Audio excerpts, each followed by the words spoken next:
नमस्कार दोस्तों, आपका मैकेनिज्म उस्ताद में फिर से एक बार स्वागत है। आज एक बात मुझे आपसे शेयर करनी है और उसमें आप मुझे वही बताना है कि भाई उसमें मैकेनिक की गलती है या कस्टमर की गलती है। क्योंकि भाई आप ही इस बात को बताना, क्योंकि मैं बोलूँगा तो फिर बोलेंगे कि भाई तुम तो अपने मैकेनिक का फेवर ले रहे हो।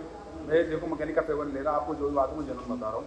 भाई आप अगर हमसे या फिर भाई किसी भी कंपनी में या किसी भी लोकल शॉप पे या किसी मैकेनिक भाई के पास आप इंजन का काम कराते हो और इंजन का काम कराने के बाद भी उसका इंजन 6 महीने में ख़राब हो जाता है, तो भाई उसमें गलती मैकेनिक की है या कस्टमर की? ये मैं आपको एक बात बता देता हूँ, आपसे मुझे बताना है कि वो मैकेनिक की गलती थी या कस्टमर की। भाई कस्टमर हमसे इंजन तो करवा लेता है, इंजन करवाने के बाद वो थोड़े से लालच में, थोड़े से पैसे बचाने के चक्कर में वो अपना काम बाहर जाके सर्विस कराना चालू कर देता है, बाहर सर्विस करवाता है। अब भाई वो बाहर सर्विस करा रहा है, उसमें मैकेनिक जो हमने काम करा, हमें पता है उसमें क्या क्या काम करना चाहिए। सर्विस पर अगर हमारे पास आएगा तो पहली सर्विस पर हमारे पास आएगा इंजन का, तो हमें पता है हमें क्या क्या काम करने चाहिए। जैसे कि हमें भाई उसको टैपर सेट करना है, स्पार्क प्लग का गैप देखना है, फिल्टर स्किन फिल्टर क्लीन करना है, ऑयल फिल्टर चेंज करना है। हम ये सारी चीज़ें देखते हैं तब जाके, और जेन्युइन इंजन ऑयल डालना है। हमें सारी चीज़ें करने के बाद उस इंजन को सेट करके देते हैं दोबारा से फिर, इसीलिए हमारे इंजन में कंप्लेंट जल्दी से आती नहीं है। अब आप यार काम हमसे करा रहे हो, सर्विस बाहर करा रहे हो जाके, मतलब अब हमें क्या पता भाई वो आपकी गाड़ी में कौन सा इंजन ऑयल डाल रहा है, हम नहीं जानते। आपकी गाड़ी में उसने फिल्टर साफ करा है, स्किन फिल्टर डाला है नहीं डाला, ऑयल फिल्टर डाला है नहीं डाला, तो भाई उसमें हम थोड़ी ना बता सकते हैं आपको। ये तो भाई कस्टमर की गलती है, अपने 4 पैसे बचाने के चक्कर में आप अपनी गलती मान नहीं रहे हो।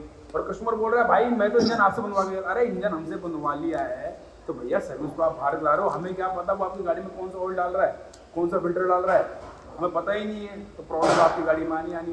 तो भाई देखो ये आपकी गलती है, इसे मानो और मानना ही पड़ेगा। कस्टमर को इस बात को समझना पड़ेगा कि भैया जिसी भी, मैं ये नहीं कह रहा कि आप हमारे पास इंजन आके कराओ, भाई आप कहीं भी काम करा रहे हो अच्छे मैकेनिक से कराओ। जैसे भी आप किसी इंजन जहाँ बनवा रहे हो आप सर्विस उसी मैकेनिक से जाके करवाओ, तब आप फायदे में रहोगे। क्योंकि उसको पता है आपकी गाड़ी में क्या क्या काम करा है, वो क्या क्या काम करना है, उसमें उसको पता होता है। वो दोबारा से कुछ चीज़ों पर ध्यान देता है, टैपिट वगैरह पे, फिल्टरों पे, इन चीज़ों को, ऑयल पे, इन चीज़ों पर ध्यान देता है ढंग से कि हाँ अगला मेरे से काम करा के गया, मेरा कस्टमर है तो उसके ऊपर काम करता है, ठीक है ना। ये नहीं कि भाई आपने मेरे से काम करा लिया और वहाँ पर फिर जाके नौसिखिया मैकेनिक से काम करा रहे हो। मेरे से तो लगवा ली 20,000 रुपये और वहाँ पर जाके मात्र 200-300 बचाने के लिए नौसिखिया मैकेनिक से काम करा रहे हो। भाई नौसिखिया से काम कराओगे तो भैया चाहे मैं क्या भगवान आके आपकी गाड़ी का इंजन मान ले, वो इंजन जब भी खराब होगा, क्योंकि उसे पता ही नहीं यार करना क्या है नहीं करना। बात समझो, ये बहुत छोटी सी बात को बहुत अच्छे तरीके से समझा रहा हूँ। इस बात पर ध्यान देना और गौर देना और मुझे बताना जरूर कमेंट्स में कि गलती किसकी है और किसकी नहीं। ठीक है दोस्तों, जय श्री राम।